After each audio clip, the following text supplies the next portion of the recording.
শোন, বাচ্চাটাকে চল বাপমার কাছে দিয়ে আসি। কতটা সময় ব্যাগডালার মধ্যে ছিল না, শরীরটা কিন্তু খুব খারাপ বাচ্চাটার। চল প্লিজ দিয়ে আসি ওকে।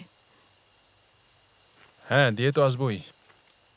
আগে কাগজপত্রগুলো দিয়ে টাকাটা হাতে নেই, তারপর। এটার সাথে বাচ্চার কি সম্পর্ক? আছে তো, আছে না? দেখ, যে লোকটা আমাদেরকে গাড়িটা চুরি করতে বলছে, সে চাইলেই তো আমাদেরকে বলতে পারতো যে গাড়ির ড্যাশবোর্ডের ভেতরে একটা খাম আছে, ওটা চুরি করে নিয়ে আসো। সেটা তো সে বলে নাই। সেটা বললে তো আর গাড়ি চুরি করতে হয় না, খালি খামটাই চুরি করে নিয়ে আসতাম নাকি? দেখ, লোকটা কোনোভাবেই চায় নাই যে খামটা কারো হাতে পড়ুক।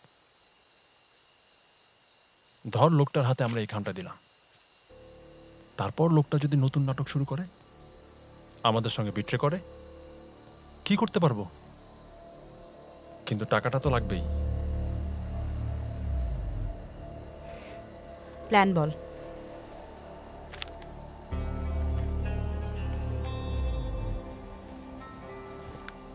রুহুল আমিনের 2টা জীবন, একটা বাচ্চা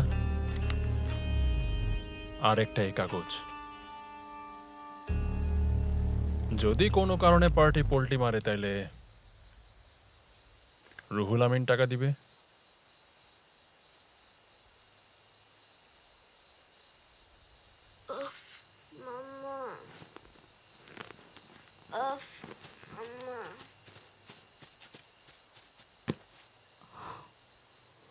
ওর শীত করছে।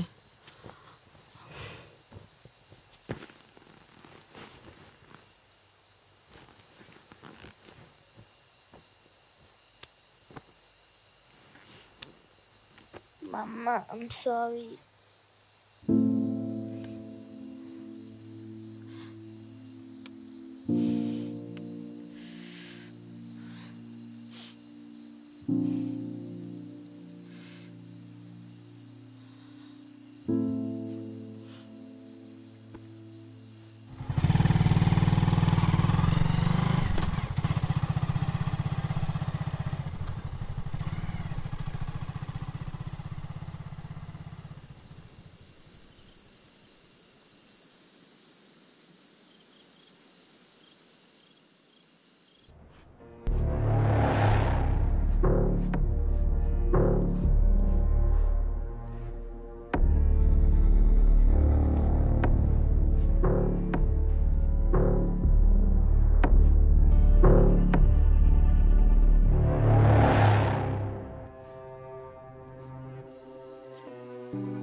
এটাকে আর ফোনে বলতে পারি তোরে? তুই আসলেই তো বলি নাকি?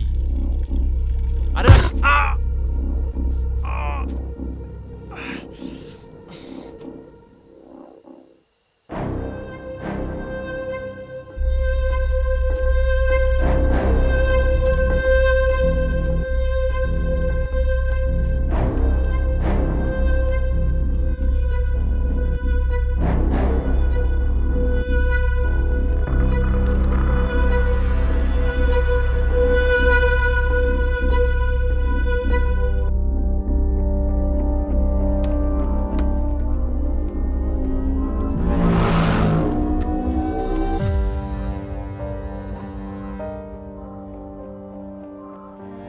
স্যার রাজীব।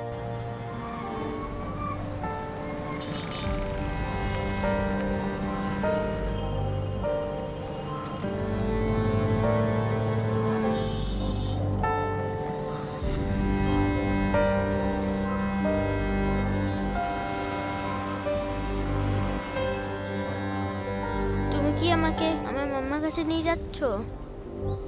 হ্যাঁ বাবা। আর পাপা? পাপা কোথায়? পাপা মাম্মা দুজনই তোমার জন্য ওয়েট করছে, আমরা ওখানেই যাচ্ছি। আচ্ছা